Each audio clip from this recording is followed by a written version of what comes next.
Équateur. Les 2 journalistes et leur chauffeur enlevés à la frontière avec la Colombie sont morts.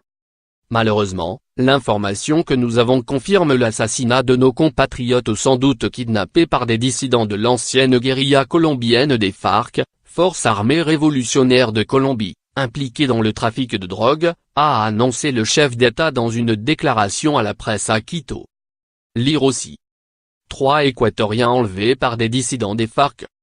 Le reporter Javier Ortega, 32 ans, le photographe Paul Riva, 45 ans, et leur chauffeur, Efrain Segara, 60 ans, avaient été kidnappés alors qu'ils effectuaient un reportage dans la localité de Matage, limitrophe de la Colombie. Ils n'avaient pas été vus en vie depuis une vidéo transmise à la presse colombienne le 3 avril, dans laquelle ils apparaissaient les bras et le cou enchaînés. Les espoirs concernant le sort des otages s'étaient amincis au fil de la matinée de vendredi, au lendemain de la diffusion de photos inquiétantes de leurs possibles cadavres. Nous sommes en deuil, a déclaré le président équatorien, quelques heures après la fin de l'ultimatum qu'il avait lancé aux ravisseurs leur intimant de prouver que les otages étaient encore en vie.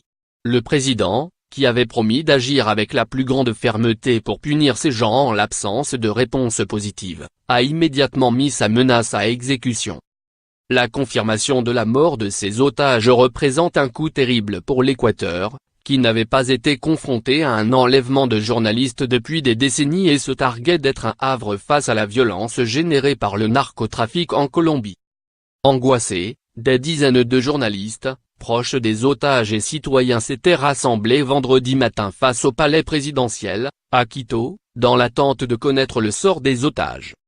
Depuis le début de cette affaire, Bogota accuse des guérilleros colombiens dissidents groupés sous le nom de Front Olive Sinistera et liés au trafic de drogue d'être les ravisseurs.